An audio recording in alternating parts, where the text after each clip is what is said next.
Hello guys, welcome to my YouTube channel. मैं मधुर वर्मा।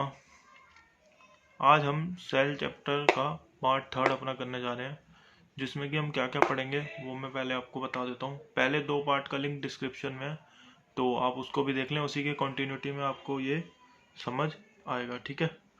तो मैं बताता हूँ आज हम क्या क्या इसमें करेंगे। सबसे पहले देखें, हमने अपनी फर्स्ट वीडियो के अंदर ये टॉपिक कवर्स कर चुके हैं, हम अपनी पहली दो वीडियो के अंदर, ठीक है। आज हम माइटोकॉन्ड्रिया, प्लास्टिड, राइबोसोम। मैं कोशिश करूंगा कि इस पार्ट के अंदर हम ये चारों बात के टॉपिक भी कवर कर लें, पर अब मैं वीडियो की लेंथ देख के ये डिसाइड करूंगा, क्योंकि ज़्यादा लंबी वीडियो कई बार बोरिंग हो जाती है और फिर आपको ये टॉपिक नीचे वाले आप समझेंगे नहीं, वो समझ आएंगे नहीं। तो हम स्टार्ट करते हैं, फिर उसके हिसाब से लेंथ के हिसाब से मैं आपको बता दूंगा। तो स्टार्ट करते हैं।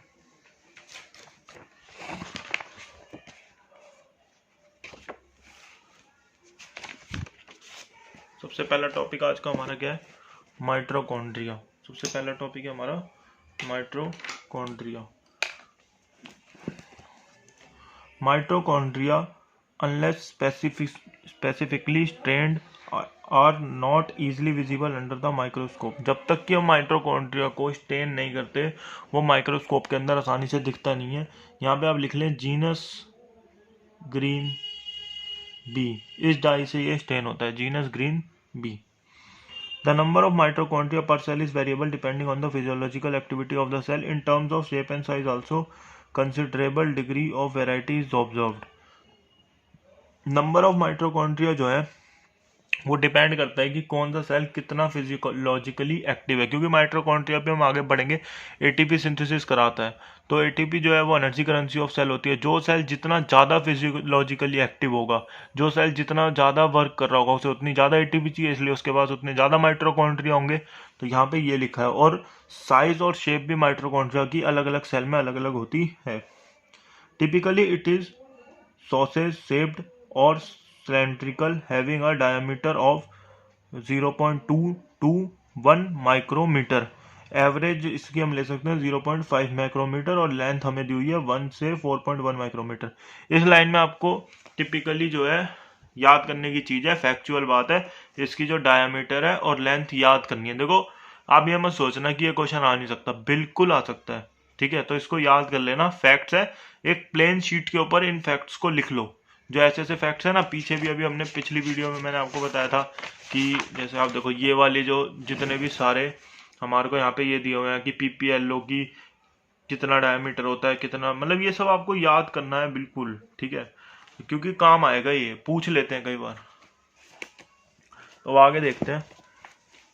Each mitochondria is a double membrane bound structure within the outer membrane and the inner membrane, dividing its lumen distinctly into two aqueous compartments, that is the outer compartment and the inner compartment.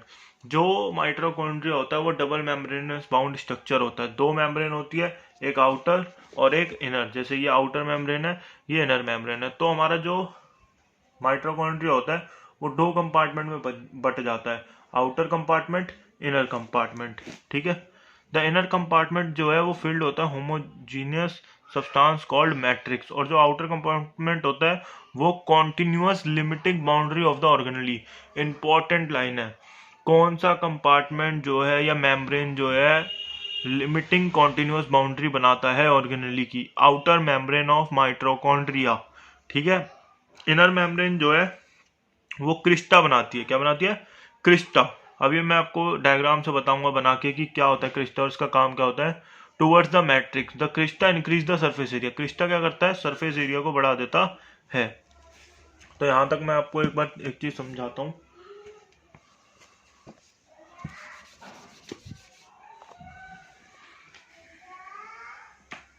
देखो, ये हो गया हमारा, ये आप मान लो ये हो गया हमारा एक माइटोकॉन्ड्रिया, ठीक है।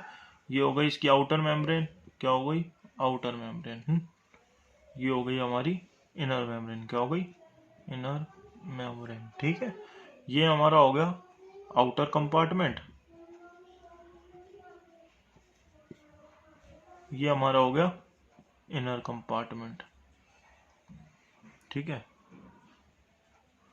यही बताया अभी कि 2 कंपार्टमेंट में बट जाता है। इनर मेम्ब्रेन जो होती है ये अपनी फोल्डिंग्स बनाती है ऐसे करके, ठीक है। इससे क्या होता है, सरफेस एरिया बढ़ता है। इंजाइमेटिक एक्टिविटी के लिए, इंजाइमेटिक एक्टिविटी के लिए सरफेस एरिया बढ़ जाता है, ठीक है। इसे हम क्रिस्टा कहते हैं। क्या कहते हैं? क्रिस्टा। एक में लिख दो क्रिस्टा, याद रहेगा। और जो आउटर मेम्ब्रेन होती है ये आउटर लेयर लिमिटिंग बाउंड्री बनाती है ऑर्गेनली की, ठीक है। इसका फंक्शन हमारा एनसीईआरटी में लिखा हुआ है, तो यहां तक इसमें ये बताया था, ठीक है। आपको अब समझ आ गया होगा आपको डायग्राम से। आगे देखें।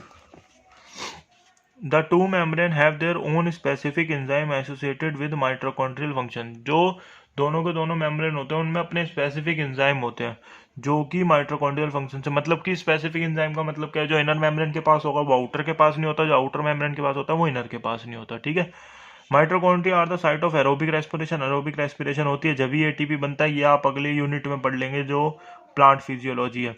Power of the house of the cell क्यों बोला जाता है? क्योंकि उसमें एटीपी बनता है। मैट्रिक आल्सो पोजेसेस, हाँ ये लास्ट लाइन आपको बिल्कुल फैक्चुअल याद रखनी। क्या क्या होता है cytoplasm of mitochondria, matrix of mitochondria के अंदर? The single circular DNA molecule, single circular DNA molecule जो प्लाज्मिड हमने पहली वीडियो में पढ़ा था वो होता है। Few RNA molecules, ribosome, 70s ribosome होता है, ये आपको याद रखना है। 70s राइबोसोम हमारी दो हमने पढ़ा था फर्स्ट वीडियो में कि ऑर्गेनली विद इन ऑर्गेनली कौन होता है? राइबोसोम। कौन होता है? राइबोसोम। 2 तरीके के बताए थे, 70s एंड 80s। 80s बताए थे 2 तरीके के। तो आप 70s वाले जो है वो माइटोकॉन्ड्रिया और क्लोरोप्लास्ट दोनों में मिलता है। माइटोकॉन्ड्रिया और क्लोरोप्लास्ट, ठीक है, दोनों में हमारे को मिलता है, ये याद रखना आपको। और क्या होता है हमारे पास? Ribosome, the component required for synthesis of protein के लिए जो कंपोनेंट चाहिए होते हैं वो हमारे पास होते हैं। और माइटोकॉन्ड्रिया जो है वो बाइनरी फिजन, जो एक टाइप ऑफ एसेक्सुअल रिप्रोडक्शन है, उससे डिवाइड करता है। माइटोकॉन्ड्रिया उससे अपने आप को डिवाइड करता है, ठीक है। अब आगे हम देखते हैं plastid. Plastid are found in, plastid और प्लाज्मिड का जो अंतर होता है वो मैंने आपको फर्स्ट लेक्चर में इसके बताया हुआ है, वो आप देख लेना। प्लाज्मिड जो है वो सर्कुलर डीएनए और प्लास्टिड स्टोर करता है किसी चीज को। Plastid are found in all plant cell and in euglenoid. Plant cells और यूग्लिनॉइड के अंदर जो है प्लास्टिड मिलता है। They are easily observe under the microscope as they are large. ये जैसे कि हमने अभी देखा कि बिना स्टेन किए माइटोकॉन्ड्रिया आपको नहीं दिखेगा, पर ये आपको इजिली दिख जाएंगे माइक्रोस्कोप के नीचे, क्योंकि ये साइज में उससे बड़े होते हैं। They bear some specific pigment thus imparting specific colour to the plant based on the pigment plastid. ये कुछ ना कुछ पिगमेंट कंटेन करते हैं जिसकी वजह से ये अलग अलग कलर अपने प्लांट्स को या किसी भी चीज को दे पाते हैं जिसके अंदर ये प्रेजेंट होते हैं। तो कलर के बेसिस पे, पिगमेंट के बेसिस पे, हम पिगमेंट्स के बेसिस पे हम इसको डिवाइड करते हैं 3 पार्ट में: chloroplast, chromoplast, leucoplast. Chloroplast contain chlorophyll and carotenoid pigment which are responsible for trapping light energy essential for photosynthesis। जो क्लोरोप्लास्ट होता है इसके अंदर क्लोरोफिल मिलता है और कार्टिनॉइड पिगमेंट मिलते हैं जो फोटोसिंथेसिस के लिए लाइट एनर्जी को कैप्चर करने में बहुत काम करते हैं, ठीक है। In the chromoplast fat soluble carotenoid pigment like carotene, xanthophyll and others are present. जो क्रोमोप्लास्ट होता है उसके अंदर फैट सोल्यूबल, ये याद रखना है, फैट सोल्यूबल कार्टिनॉइड पिगमेंट जो कि कैरोटीन, ज़ैंथोफिल और अदर्स पिगमेंट भी प्रेजेंट होते हैं, ठीक है। This gives the part of the plant uh, इससे येलो, ऑरेंज, रेड कलर हमारे को मिलता है। ये अलग अलग कलर आपको शेड मिलते हैं। क्लोरोफिल से मेनली आपको ग्रीन कलर मिलेगा, क्लोरोफिल से मेनली आपको ग्रीन कलर मिलेगा। The leucoplast are the colourless plastid varied shape, size and store nutrient. जो ल्यूकोप्लास्ट होता है उसमें कोई कलर नहीं होता, ठीक है, और वो हमारे अलग अलग शेप के होते हैं, अलग अलग साइज के होते हैं और वो अलग अलग चीजों को स्टोर करते हैं। अमाइलोप्लास्ट, इलियोप्लास्ट और एल्यूरोप्लास्ट। इनको याद करने का मैं आपको एक तरीका बता देता हूँ जिससे आपको कभी कंफ्यूजन नहीं होगी, ठीक है। देखो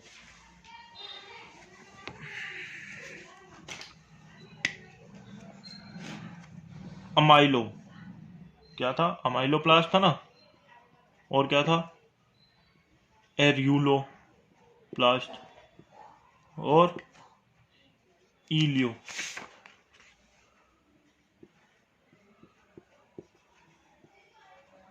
ठीक है, अमाइलेज, अमाइलेज हम किसके लिए यूज करते हैं, कार्बोहाइड्रेट।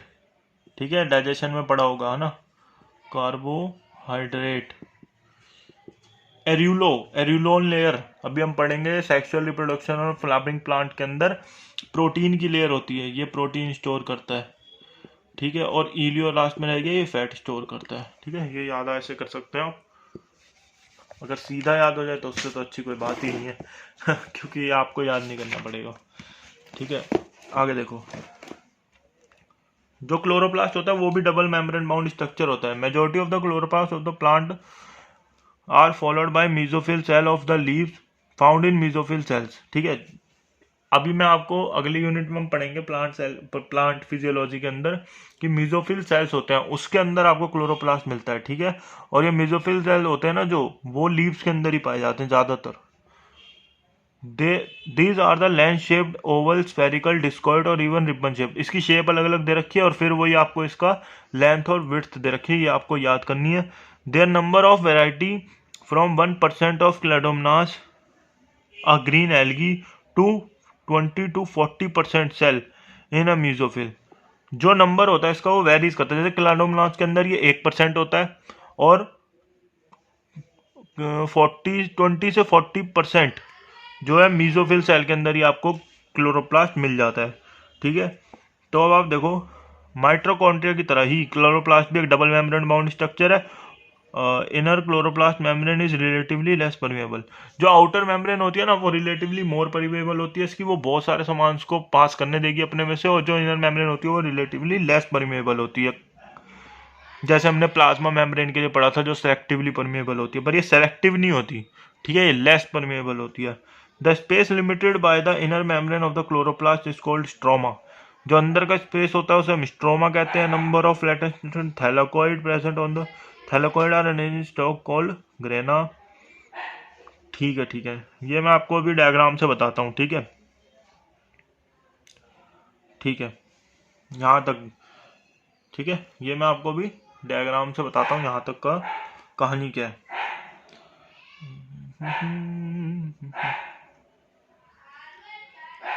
यहाँ तक बता देता हूँ इसके स्ट्रक्चर तक, फिर हम देखेंगे इसके अंदर पाया क्या जाता है। इसका स्ट्रक्चर एक बार हम देखते हैं। देखो, ये हो गया हमारा भाई आउटर मेम्ब्रेन। ठीक है, या इसको इनर मानते हैं। ये हो गई हमारी आउटर मेम्ब्रेन, ये हो गया डबल मेम्ब्रेन, ये हो गया आउटर मेम्ब्रेन आपकी हो गई, ये हो गई इनर मेम्ब्रेन। क्या हो गई, इनर मेम्ब्रेन हो गई आपकी।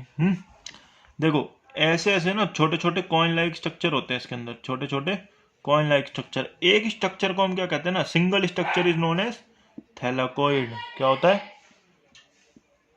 थैलाकोइड। सिंगल स्ट्रक्चर को थैलाकोइड कहते हैं।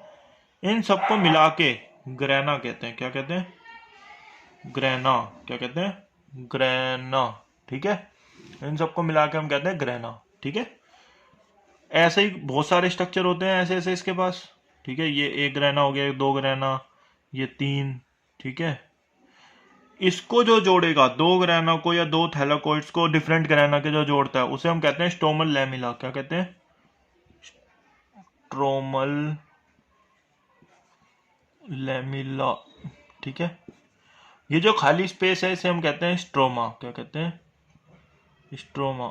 इसी में हमारे को जो है 70S, राइबोसोम, प्लाज्मिड, ये सब मिलते हैं। अंदर क्या क्या मिलता है ये अभी हम देख लेते हैं। और ये जो थैलाकोइड के बीच का पार्ट है ना, ये पार्ट जो एक थैलाकोइड के जो बीच का पार्ट है इसे हम ल्यूमेन कहते हैं। क्या कहते हैं, ल्यूमेन। ये आपको यहाँ पे याद करना इसलिए जरूरी है क्योंकि आपको आगे प्लांट फिजियोलॉजी में काम आएगा कि ईटीएस कहाँ होती है। ये जब आप देखोगे ना एरोबिक साइकिल को तो आपको पता चलेगा, तो इसको यहाँ पे आप समझ लेना। ठीक है, अच्छे से। अब आगे देखते हैं इसके अंदर मिलता क्या क्या है। इसके अंदर आपको मिलेगा, देखो, it also contain small double circular standard DNA, वही plasmid, ribosome, chlorophyll pigment are present in thylakoid. जो क्लोरोफिल का पिगमेंट होता है ना, जो मैंने आपको बताया था, जो ग्रीन कलर इसको प्रोवाइड कराएगा, वो थैलेकॉइड में प्रेजेंट होता है। Ribosome of the chloroplast are smaller. देखो ये लाइन आप याद रखना, बिल्कुल अच्छी लाइन है। साइटोप्लाज्मिक राइबोसोम से छोटा राइबोसोम इसके अंदर पाया जाता है, क्योंकि मैंने आपको कल उस पिछली वीडियो में बताया था कि जैसे कि ये सेल है और ये आपका क्लोरोप्लास्ट यहाँ पे पड़ा हुआ है, प्लांट सेल है, इसके अंदर क्लोरोप्लास्ट है। तो जो इस सेल के अंदर, क्योंकि ये यूकैरियोटिक सेल है, तो इसके अंदर जो राइबोसोम होगा वो 80S मिलता है, जो कि बड़ा होता है साइज में, और इसके अंदर जो मिलेगा वो 70S होगा, जो छोटा होता है साइज में। ठीक है, ये हमें याद रखना है इसमें। चलो अब आगे देखते हैं राइबोसोम। अब हम पढ़ते हैं कि राइबोसोम का स्ट्रक्चर क्या होता है। राइबोसोम का मतलब डिस्कवरी किसने की, स्ट्रक्चर क्या होता है। Ribosome are the granular structure first observed under the electron microscope as dense particle by George Palade. George Palade ने इसकी डिस्कवरी करी राइबोसोम की। ठीक है, they are composed of ribonucleic acid and protein are surrounded by any membrane. कोई membrane से surrounded नहीं होता। ये राइबोन्यूक्लिक एसिड और प्रोटीन से मिलकर बना होता है। किस किस से मिलकर बना होता है राइबोसोम? RNA plus protein. और ये किसी भी मेम्ब्रेन से सराउंड नहीं होता, नॉन मेम्ब्रेन बाउंड स्ट्रक्चर होता है। यूकैरियोटिक राइबोसोम जो है वो 80S होता है, प्रोकैरियोटिक 70S होता है, लार्ज ईच 2 सब यूनिट। ठीक है, चलो मैं इसको आपको डायग्राम से फटाफट बता देता हूँ, इसको फिर आप रीड कर लेना एनसीईआरटी में से। देखो क्या होता है, इन्होंने हमें क्या बोला भाई, जॉर्ज प्लाडे ने सबसे पहले इसकी डिस्कवरी करी, और ये मिलके किससे बना होता है? आरएनए प्लस प्रोटीन से मिलके ये बना हुआ होता है। ठीक है, ये हमें पता चल गया। उसके बाद हम क्या देखते हैं, देखो मैंने कल पिछली वीडियो में भी अपनी बताया था, यूकैरियोटिक डीएनए जो होता है ना, वो 80S होता है। वो क्या होता है? 80S होता है। प्रोकैरियोटिक जो होता है हमारे पास, वो 70S होता है। ठीक है, वो क्या होता है? 70S होता है। ठीक है, हर राइबोसोम की जो 2 यूनिट होती है, हर राइबोसोम की 2 यूनिट होती है, 80S 70S। 80S की 2 यूनिट होंगी, वो क्या होंगी? 60S और 40S। इसकी 2 यूनिट क्या होती हैं? 50S और 30S। आप ये मत सोचना कि इसको प्लस करके 80 आना चाहिए, इसको प्लस करके 70 क्यों नहीं आ रहा, वो साइंटिफिक बात है, पर ये आपको याद करना है। इसमें 60-40 होती है, इसमें 50-30 होती है। ठीक है, और एस का मतलब यहाँ पे क्या है, हम वो देख लेते हैं एक बार। एस का मतलब होता है, यहाँ पे एस को हम कहते हैं सैडबर्ग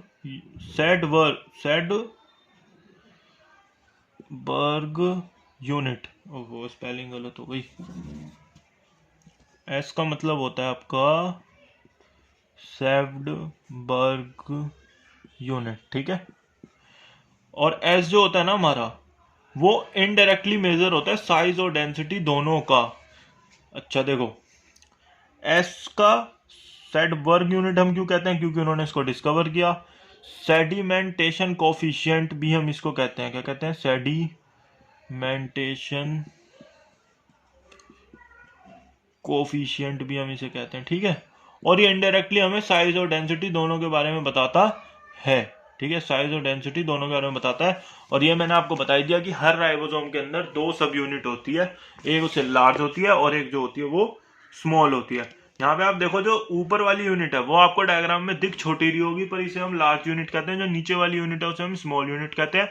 इसको आप ऐसे याद रख सकते हैं, जो ऊपर है वो भाई लार्ज है और जो नीचे है वो स्मॉल है। ठीक है, ये देखना आप, अगर ये पेपर में आ गया तो बहुत से बच्चे इसको गलत करके आएंगे। देखो, ये ऐसे क्वेश्चंस अगर पेपर में आते हैं ना, तो ये रैंक डिटरमाइनिंग क्वेश्चंस होते हैं। ये आपकी रैंक को बहुत अच्छा कर सकते हैं। 4 नंबर पे आपकी कई हजार रैंक अच्छी होगी, तो ये याद रखना है आपको। ठीक है, ज्यादातर बच्चे इसको लार्ज करेंगे, पर ये स्मॉल यूनिट है, ऊपर वाली लार्ज यूनिट है।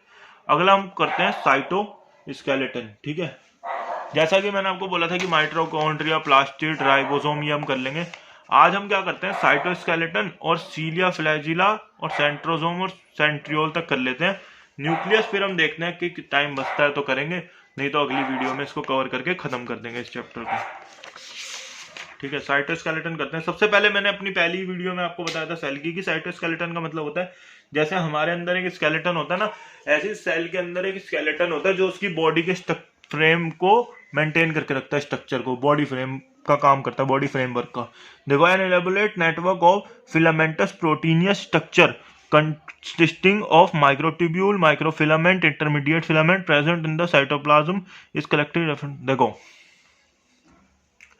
एक नेटवर्क, जैसे कि हमारे बोन्स का नेटवर्क है हमारे शरीर में, तो ऐसी एक नेटवर्क जो है फिलामेंटस प्रोटीनियस स्ट्रक्चर, प्रोटीन के स्ट्रक्चर होते हैं सारे के सारे, ये वो सेल के अंदर मिलता है जो उसके फ्रेमवर्क बनाता है, बॉडी फ्रेमवर्क बनाता है, शेप और साइज को मेंटेन करता है। उसमें 3 तरीके के हमारे को जो है स्ट्रक्चर मिलते हैं। वो क्या होते हैं? माइक्रोट्यूब्यूल, माइक्रोफिलामेंट और इंटरमीडिएट फिलामेंट। इन्हें हम साइटोस्केलेटन कहते हैं। ठीक है।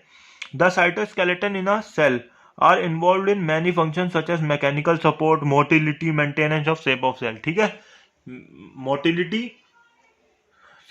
मैकेनिकल सपोर्ट और मेंटेनेंस शेप ऑफ सेल, ये मैंने आपको बताई दिया जो काम हमारा स्केलेटन करता है, ह्यूमन स्केलेटन। ठीक है। आगे आप देखो सीलिया और फ्लैजिला। सबसे पहले मैं इसको आपको एक डायग्राम दिखा देता हूँ, फिर उससे हम इसको आगे समझेंगे। हैं, देखो ये है हमारा सीलिया और फ्लैजिला का डायग्राम। मैंने इसमें लेबलिंग जानबूझ के नहीं करी, क्योंकि अभी मैं आपके सामने करूंगा तो कुछ कुछ लेबलिंग आपको यहीं पे याद हो जाएगी। ठीक है। देखो, सीलिया और फ्लैजिला को ना 9+2 अरेंजमेंट कहते हैं, 9+2 अरेंजमेंट बोलते हैं। 9 इसमें डबलेट होते हैं, 9 डबलेट और 2 सिंगलेट, 2 सिंगलेट। देखो ये वाले जो है ना, ये डबलेट है, ये गिनोगे आप तो 9 मिलेंगे, और ये सिंगलेट है, ये हमारे पास 2 हैं। ठीक है, क्लियर हो गया? क्लियर। ये एक इसकी आउटर लेयर आपको मिलेगी, एक इसकी आउटर लेयर मिलेगी, इसको हम क्या कहेंगे? Plasma membrane. इसे क्या कहेंगे? Plasma membrane. ये हो गई हमारी सेंट्रल शीथ। क्या हो गई? Central sheath. ठीक है। आगे आप देखो, अब देखो ये वाले जो प्रोटीन है हमारी एनसीईआरटी में मेंशन नहीं है, पर मैं आपको बता रहा हूँ, ये होते हैं डाइनिन प्रोटीन। क्या होते हैं? Dynein protein. यहाँ पे इसको कहते हैं हम कोर को एक्सोनिमा। क्या कहते हैं? एक्सोनिमा। ठीक है। ये जो ब्रिज है, ये वाले जो ब्रिज है जो 2 डबलेट को जोड़ रहे हैं, इसे, क्योंकि ये 2 डबलेट को जोड़ रहे हैं, इसे हम कहते हैं इसलिए इंटर डबलेट ब्रिज। ठीक है। ठीक है। और इसमें हमारा क्या है? देखो ये जो हो गया, ये जो लाइंस हैं जैसे कि स्पोक्स होते हैं ना साइकिल के टायर में, ऐसी ये हैं, इसे हम कहते हैं रेडियल स्पोक, रेडियल स्पोक। ठीक है। ये हमारा हो गया ये वाले जी, ये हो गया पेरिफेरल माइक्रोट्यूब्यूल, ठीक है। चलो हो गया। अब हम इसको एनसीईआरटी में से पढ़ते हैं। ये इसका डायग्राम होता है, कुछ ऐसा ये दिखता है। अब देखते हैं।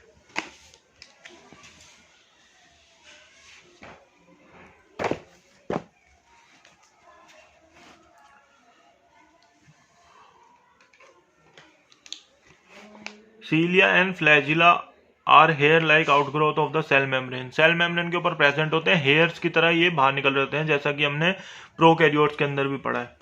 सीलिया are the small structure while which work like oars and causing the movement of either the cell or the surrounding fluid। देखो जो सीलिया होता है वो फ्लैजिला से कंपैरेटिवली स्मॉल होता है। क्या होता है? कंपैरेटिवली स्मॉल होता है। ठीक है। और ये दोनों चीज की मूवमेंट करा सकता है, सेल की भी मूवमेंट करा सकता है, और जो उसके सराउंडिंग फ्लूइड है सेल की, उसकी भी मूवमेंट करा सकता है। Flagella are comparatively longer. Flagella लंबा होता है सीलिया से अगर कंपेयर में देखा जाए, और रिस्पॉन्सिबल होता है सेल मूवमेंट के लिए। अधिकतर रिस्पॉन्सिबल कौन होता है? ज्यादातर वो होता है flagella. The prokaryotic bacteria also possesses flagella but these are structurally different from that. हमने, आपको याद होगा प्रोकैरियोट्स में भी पढ़ा था, जहां हमने पढ़ा था फिमरिया, पिलाई और फ्लैजिला। वहां पे प्रोकैरियोट्स के अंदर भी फ्लैजिला होता है, यूकैरियोट्स के अंदर भी फ्लैजिला होता है, पर दोनों स्ट्रक्चरली डिफरेंट होते हैं।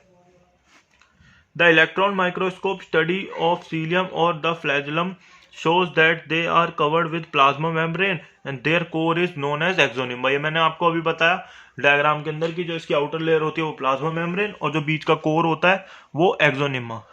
possesses a number of microtubule running parallel to the long axis।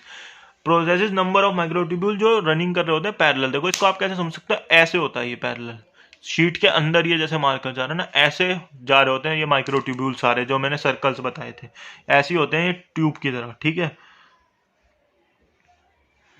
Usually 9 doublet outer होते हैं और a pair of centrally located microtubule. इस अरेंजमेंट को हम इसलिए 9+2 कहते हैं, मैंने भी आपको डायग्राम में बता दिया।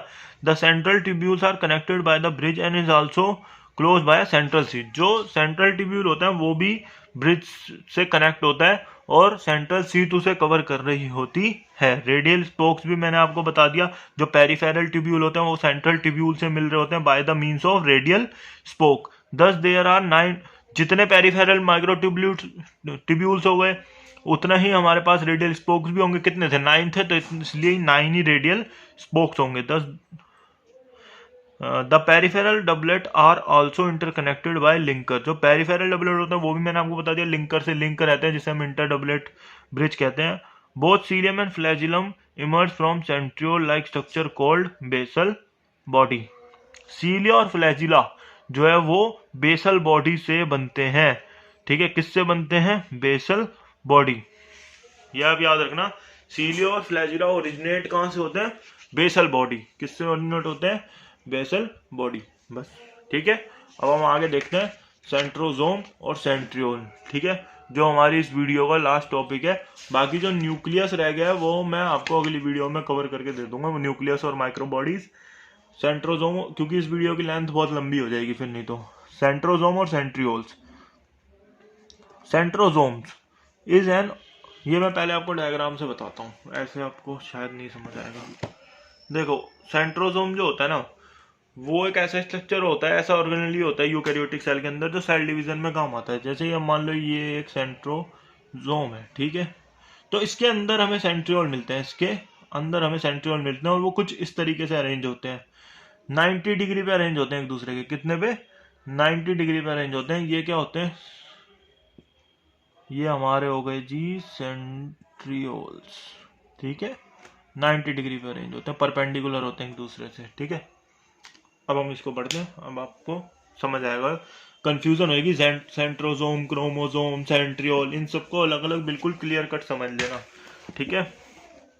अब देखो centrosome is an organelle usually containing 2 cylindrical structure called centriole. देखो मैंने आपको अभी जैसे डायग्राम में होता है, सेंट्रोजोम एक सेल ऑर्गेनेली है, जैसे कि हमारे पास माइटोकॉन्ड्रिया, क्लोरोप्लास्ट, ये सब है ना, ऐसी एक सेंट्रोजोम भी है, ठीक है। यूकैरियोटिक सेल के अंदर मिलता है, एनिमल सेल के अंदर मिलता है, प्लांट सेल के अंदर नहीं मिलता। उसके अंदर सेंट्रियोल प्रेजेंट होते हैं, जो अभी हम देखेंगे। They are surrounded by amorphous pericentriolar material. Both the centriole in centrosome lie perpendicular to each other, in which each has an organization like cartwheel like shape होती है। देखो मैंने आपको इसका भी डायग्राम अभी दिखाता हूँ, ठीक है, सेंट्रियोल का। देखो आपको मैं एक चीज क्लियर करना चाहता हूँ। देखो मैंने अभी आपको डायग्राम बताया था ना, तो उस डायग्राम के अंदर जो परपेंडिकुलर था वो सेंट्रियोल है और जो पूरा ऑर्गेनली था वो सेंट्रोजोम था, ठीक है, वो सेंट्रोजोम था। मैं आपको कार्टविल लाइक स्ट्रक्चर बताता हूँ इन्होंने यहाँ पे क्यों बोला है। देखो इसका एक स्ट्रक्चर ये है, ठीक है, ये हमारा किसका स्ट्रक्चर है? सेंट्रियोल का स्ट्रक्चर है। आपको कुछ कुछ सीलिया और फ्लैजिला जैसे लग रहा होगा, पर इसमें बहुत फर्क है। देखो इसमें कोई सेंट्रल शीथ नहीं होती ना, सेंट्रल इसमें कोई माइक्रोट्यूब्यूल प्रेजेंट होती है। ये है हब ऑफ प्रोटीन। क्या है? Hub of protein. यहाँ पे हब ऑफ प्रोटीन, ये प्रोटीन के मतलब गुच्छा लगा लो आप, यहाँ पे प्रेजेंट होता है। और इसमें सिर्फ 9 ट्रिपलेट माइक्रोट्यूब्यूल प्रेजेंट होती है।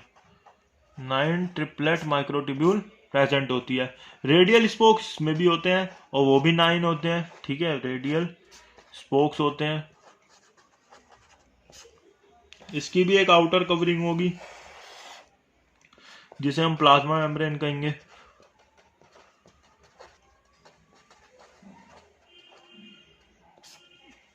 ठीक है, अब आप देखो ये एक आपको कार्टव्हील लाइक, मतलब जैसे वो पहले के जमाने में रेलगाड़ी या रेलगाड़ी कह रहा हूँ, बुग्गी झोटा जो वो चलते थे, उनका जो काट होता था, जो पुराने जमाने के टायर्स होते थे, वो जैसा लग रहा है आपको, तो इसलिए इसको बोला इन्होंने कि जिसका जो स्ट्रक्चर होता है कार्टव्हील लाइक स्ट्रक्चर होता है। ठीक है, देखो अब आगे, they are made up of 9 evenly space peripheral tubulin protein से। फिब्रिल जो बनी होती है, माइक्रोट्यूब्यूल जो है वो ट्यूबुलिन प्रोटीन से बना हुआ होता है। Each of the peripheral fibril है ट्रिपलेट। मैंने आपको बता दिया ट्रिपलेट होता है, डबलेट नहीं होता इसके अंदर। जो एडजेसेंट ट्रिपलेट, हाँ ये मैं आपको बता देता हूँ,